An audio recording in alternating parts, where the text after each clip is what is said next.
Let's say you're listening to Rhapsody one day and you hear this song.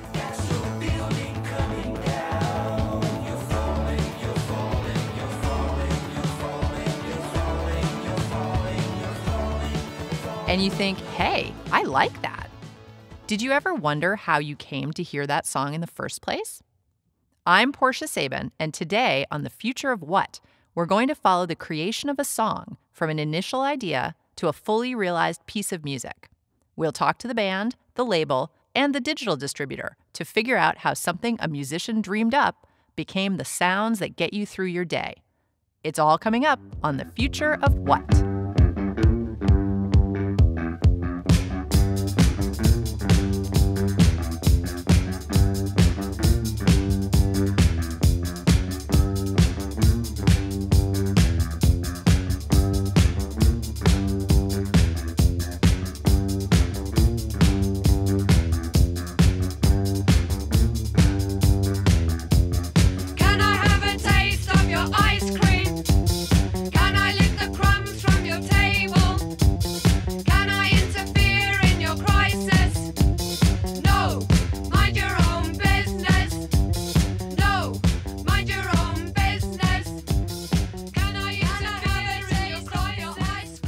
Today we're following the creation of a specific song, Falling, by the Brooklyn band Here We Go Magic. It's the first single off their new album, Be Small, due in October on Secretly Canadian. Michael Block is the guitarist in the band, and he joins us now. Michael, thanks so much for coming on the show. Hi, thanks for having me. So you've been with the band since the very beginning in 2008, right? Yep. And you guys had already put out 3 full-length albums when you started working on this album, Be Small. Yeah, that's true. So was the writing process different for you guys this time? Yeah, it was actually. The whole recording process was very different for us this time. For the previous 2 albums, we had really focused on trying to turn our live band energy into an album. And so for the album Pigeons, which was our first one with Secretly Canadian, we all went to a house in upstate New York and holed up and just played together for, 3 months and built the album that way. And for the last album, A Different Ship, we actually went to London and worked with producer Nigel Godrich and recorded live in his studio there. And so that was a real luxury because then we could actually just play and, he could just record us and we could just play to our heart's content. And so for this one, we had a couple people who weren't available to record and who had kind of started other things. And so Luke and I really had to figure out ways to try to get an energetic album to happen with just the 2 of us. And so a lot of that started with Luke recording, kind of demoing on his own in his home studio, and then we would send files back and forth and kind of flesh things out together that way. And then in the end, we sort of married that with live drums, and then there's a few tracks that are also from live band recordings that we were able to do with full bands. So there's a lot of different kind of processes that kind of fused into one to get this album to happen. And in the end, I think it's probably more interesting for it, Wow, yeah. So going back to what you said about you share files back and forth, do you guys live in different cities or was this just across the city? No, this was just different mental cities. We've spent a lot of time together over the last, 7 years. So this is about not actually getting together. Right. This is like Williamsburg to Greenpoint. Is that what we're talking about? Yeah, exactly. It was actually, in this case, it was Chinatown to Greenpoint. There you go. And and so he'd have his privacy to just be creative, and then I'd have my privacy to be creative on top of it, So like for a song like Falling, he had the skeleton of that pretty well set with just kind of, mock lyrics. Like he does that a lot, just kind of doing phonetic blabbering when a song doesn't have lyrics yet. So he sent that with just kind of a rough electronic beat, and then I added sort of some hiccup beats and guitar and synth parts over it and then sent that back. And then, it would be like a series of compromises each time because he'd like some things that I did, but not other things. And so he'd try to edge those out and then I'd try to edge some things out, and in the end, this sort of like competition of ideas ends up becoming this kind of unpredictable thing that the song is at the end. I love the idea of the unpredictability of what you're going to get from, you send something, I send something. It's like a chain letter. It's fun. It's fun that way too because you can just react and not really feel like that you have an audience, and then you're reacting in a way that the person with the first idea never would have imagined. So it's like, and then that can set off a series of responses that neither one of you imagined. So right, cool. It's a cool way to work sometimes. Yeah. definitely once in a while. So you guys had worked with Secretly Canadian on 2 previous records. So at what point did you send them demos of the stuff that you'd been doing back and forth, or had you already had a recording plan in mind?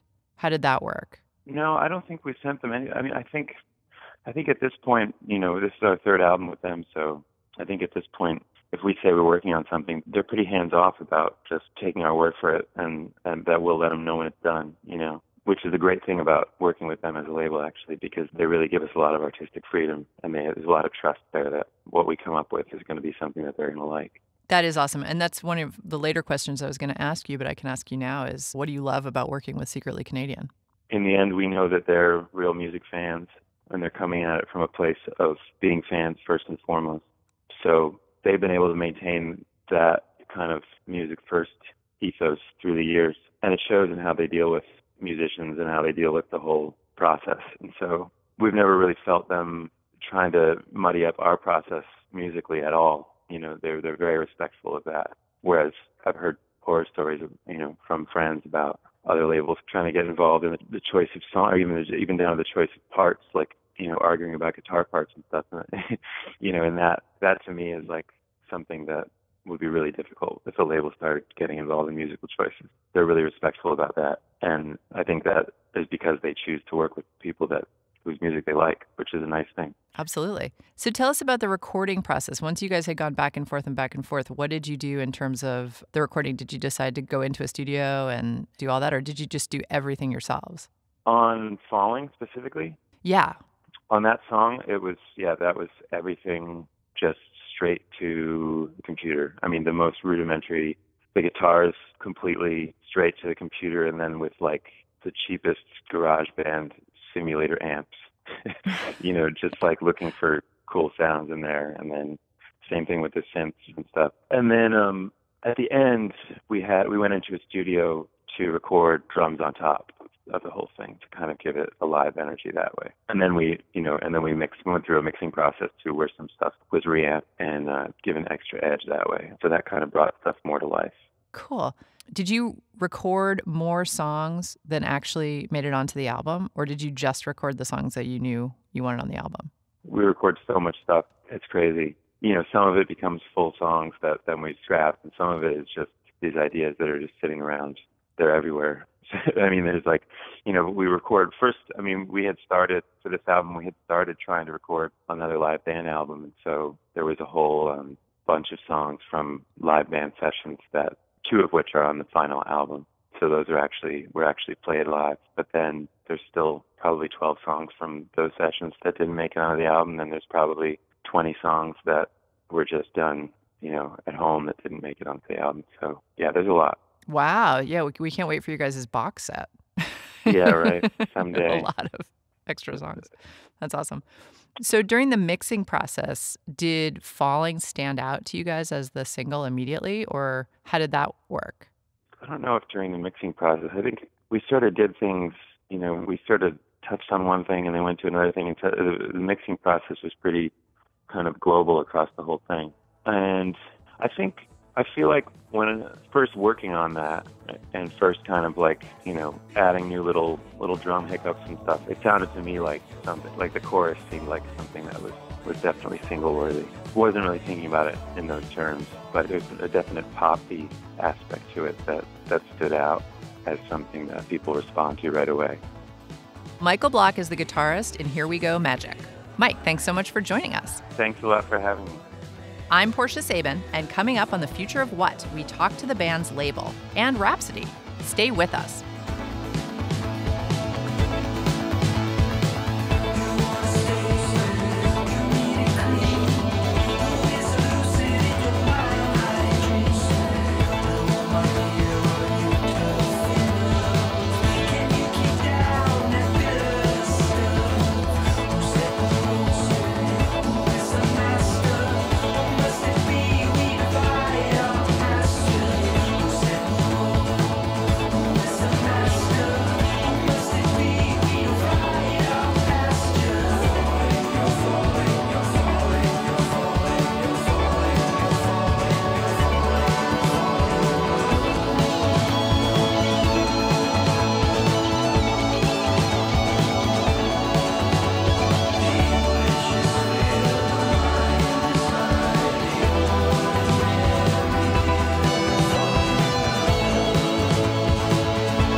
Ben Swanson is a co-founder of Secretly Canadian and does A&R for Here We Go Magic. Ben, thanks so much for joining us. Yeah, thanks for having me. So, for those who don't know, can you tell us what doing A&R actually means in English? It means listening to a lot of SoundCloud links, a lot of MP3s, a lot of Bandcamp pages, talking to a lot of bands. A lot of times, we come across new bands via the bands that we're currently working with. It's either their friends or people they've played with in certain cities or whatever, or it's just like really being really sensitive to whenever you hear a name pop up in conversation, you kind of make a mental note of it and go check them out. It's just a lot of listening to new music, basically. And then from there, it's like, I guess that's the early stages of it. And then from there, it's like, if you end up working with a band, it's getting into the nitty gritty of really helping them make their record and figure out what their goals are and all that, and try to make that a reality. So over at Secretly Canadian, do you guys sign bands sort of as a group, or do you guys do it individually? It's a mix, I guess. We definitely share a lot of, like, if someone's really feeling something, we share it right away, because, there's been a lot of really massive misses that we've like sort of just sat on, and then the band blows up to be the biggest band in the world, like Arcade Fire or something like that. Right. So we share music really quickly, and generally how it happens is usually there's like we don't have a name for it, but I guess you'd call it like a lead person or a champion of the band that, is most in love with it. And, you get a read on everyone's take, because sometimes you end up down the rabbit hole and you don't have a really good perspective on the band, or you just have your own biases or whatever. So we try to have a healthy check and balance, that there's multiple people with buy-in on the band, even if it's not multiple people sort of leading the project along. So I would say it's kind of half totalitarian, half democracy, I guess. I personally think that's wise, because, of course, it's a totalitarian dictatorship at my label, which means anything I want goes.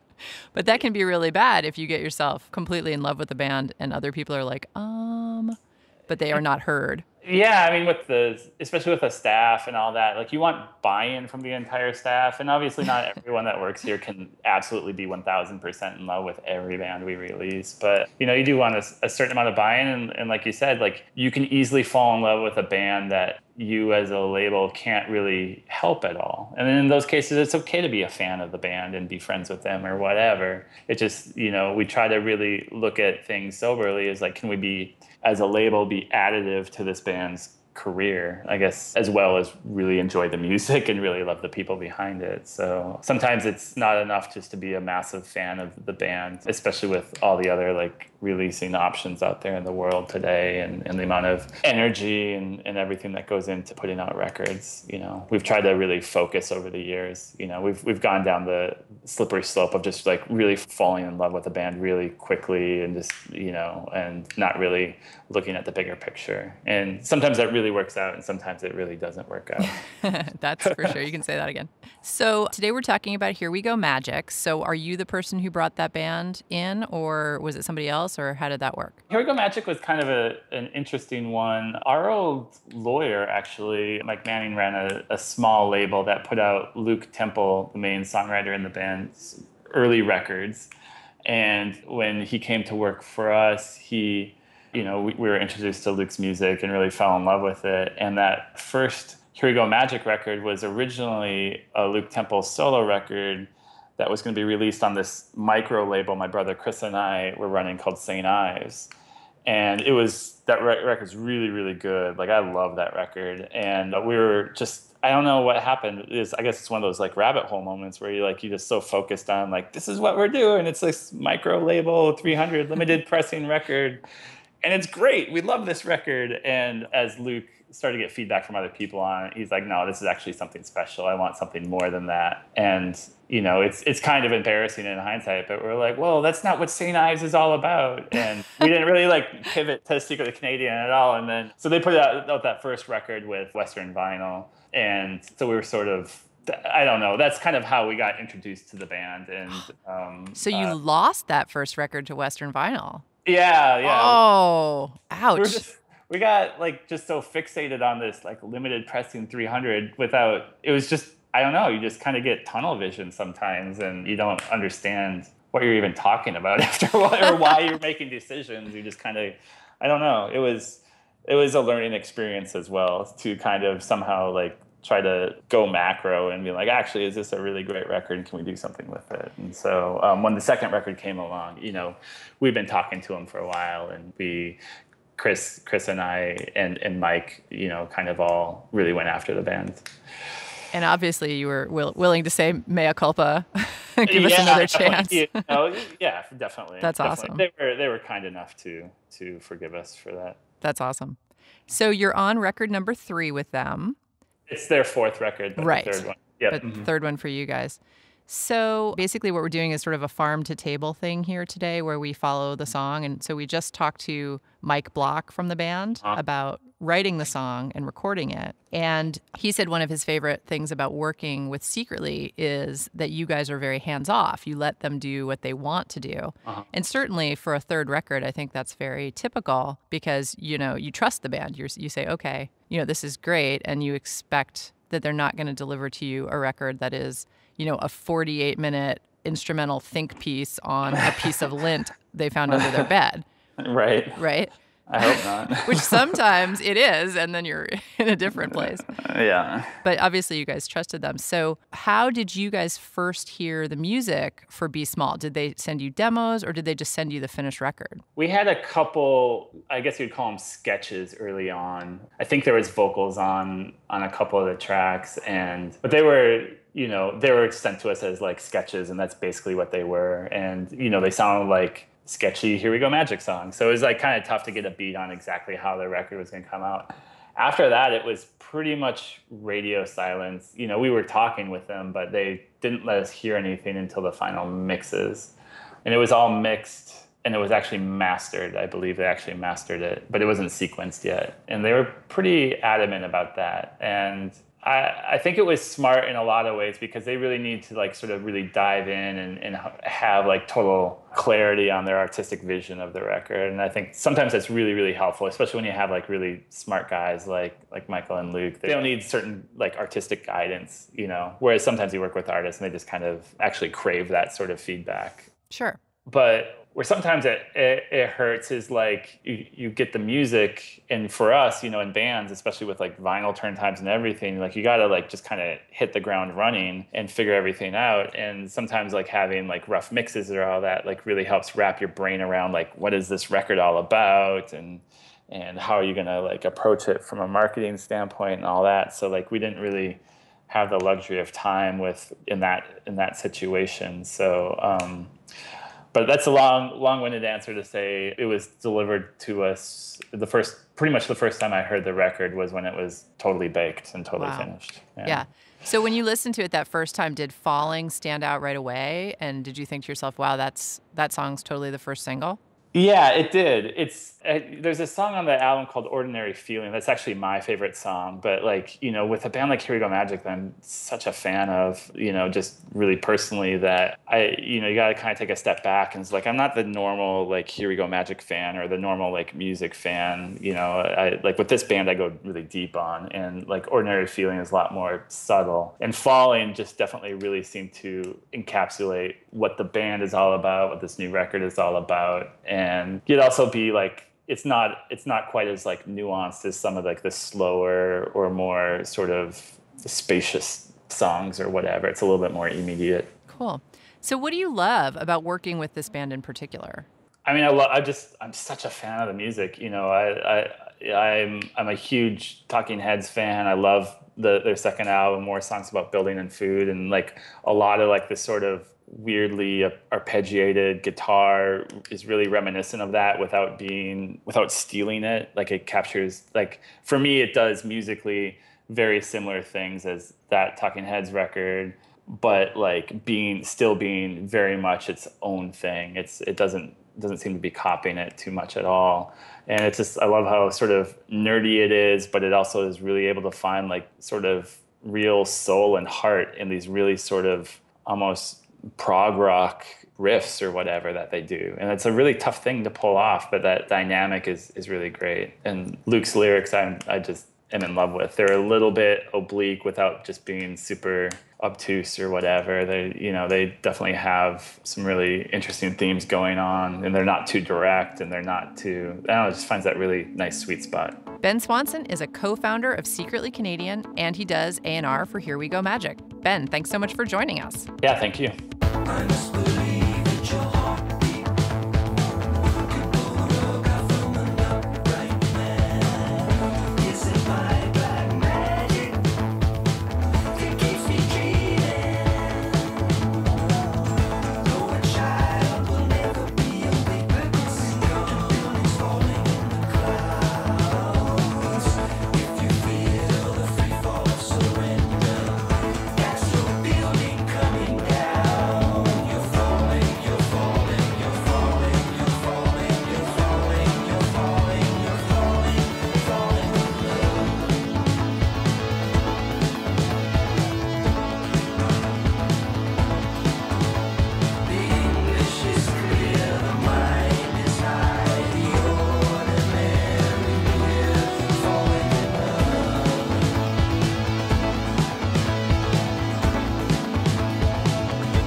Missed any of the first part of this show or want to hear past shows, you can go to killrockstars.com/thefutureofwhat or go find us at the Apple iTunes Store.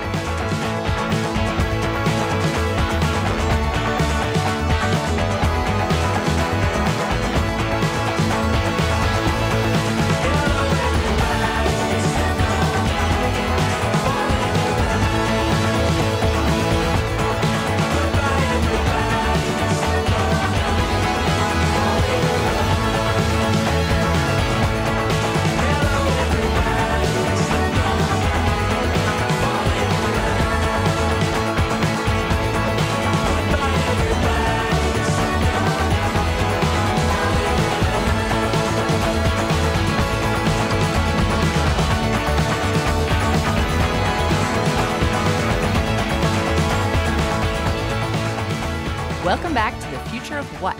I'm Portia Sabin. So we followed the song Falling from the band to the label to the distributor. But how do you come to hear it streaming online? Ian McKinnon works at Rhapsody, and he's here to tell us about that final step. Ian, thanks for joining us. Thanks for having me, Portia. So you work at Rhapsody, which is a streaming and download service. Can you tell us what your job entails? So I am a labor relations manager. I am the lead for the marketing for all independent releases, including independent labels and independent distributors. Cool. So I'm what does that mean? I'm the liaison between distributors and labels to our programming teams and our marketing teams.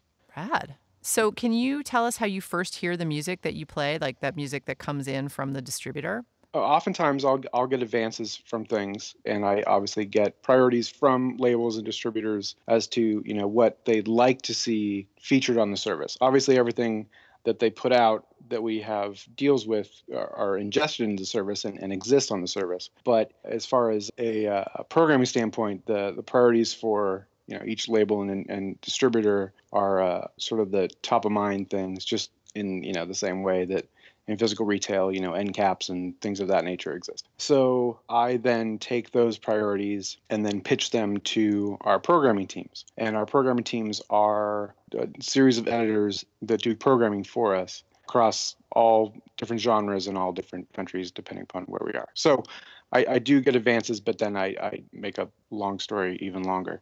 Um, that I then push for the parties from my labels and distributors to being featured on Rhapsody and Napster. So how would it work with a song like We're Following Falling Today by Here We Go Magic? So how would that work? The distributor would contact you and say, hey, this is our focus track? Yes, agreed. Yeah, exactly. Yeah, that's sort of how it comes down. And obviously, there's a full length coming. So, like for a song like Falling from Here We Go Magic, like I would push for that track to be featured in playlists or things of that nature. But at the end of the day, like there's only so much real estate on the homepage that, like when the full length comes out, I'm sure we'll see a lot more, featuring. But Rhapsody, and this might be a little different than some of the other services, we do feature singles at times, but we are still of the old school mind that, albums matter and music matters in that regard. So it's kind of a tightrope. So you mostly feature albums is what you're saying? Yes. Yeah. And like artist spotlights and label spotlights, things like that. Cool. Can you tell us from your experience working at Rhapsody, like, is there a particular success story that you can point to where you're like, oh my God, I love this band and they got feature placement, something like that? Yeah. I mean, I've been there for maybe too long, insofar as I've been there for 9 years, that I don't have one that stands out, especially with how we program things on Rhapsody and Napster, where we do have video content, we do have a large editorial team that does more than in some ways than some of the other services. It's not just the, oh my gosh, this has gone viral and we got to get it up. Our customers are fairly savvy, and a lot of them have been with us for decade and a half. So they're just as aware of what's coming as we are in some ways. So I can't think of one particular anecdote about that, but by and large, if our editors who also write for other publications as well, a lot of them do, they're hot on something, they're going to feature it. And so if it's getting, if they're writing about it for Spin or Pitchfork or whoever, I can guarantee that like they're going to push it on our end as well, because obviously we want to serve the music to the customers that obviously it makes sense to. So that's one thing that really makes Rhapsody stand out from other services, is that you guys do have that curatorial or editorial slant on things. Agreed. Yes. Yeah, I think it is definitely a differentiator. We've been doing that since obviously longer than I've been there, and I think it definitely is, it is a dialogue, and it is, you're essentially walking into your, local record store. And I view all these services like local record stores, and you talk to the clerk behind the counter about what's hot and cool. And we definitely try to, emulate that. Cool. And for you, what's the best part about working at Rhapsody? I would say having access to everything is great. I think streaming services are good in that regard. I think also that we are a fully paid service has been great as well. I mean, obviously there's, rumblings and, in different, episodes you've done about, like how folks get paid. We don't have a freemium model. So in theory, we are paying out more than our competitors are potentially per stream. But definitely being able to work with, fine folks like yourself has been great. I still view myself as just a record store clerk, which is what I sort of started out as. And then, and not in a bad way. Like, I think, it's a value. So I think being able to work with these amazing indie labels and distributors and artists has been, my definitely my favorite part of the job. So tell us, just for those people who aren't familiar, Napster sort of basically turned into Rhapsody. Can you tell us how that worked? So we bought the Napster service. So post Napster being a pirated service, it was purchased by Roxio, the brand was, and then they created an actual music service similar to Rhapsody. And then 4 years ago, we purchased the Napster brand and grabbed all those subscribers. So obviously Rhapsody's a little younger than the original Napster, the pirated file sharing, but in the same vein, like it feels like it's a good home for it, at least brand wise, because now it's just another music service. So we use that acquisition in order to push outside the U.S. So we're Rhapsody in the U.S. and then Napster ex-U.S. and we're in 34 territories currently. Wow. So we had a big argument in the office the other day about what Napster actually means. And we ended up doing some research and finding out that Napster means nothing. Right. Is that true? Well, I don't know. I mean, you mean the actual word? Like the word what Napster, yeah.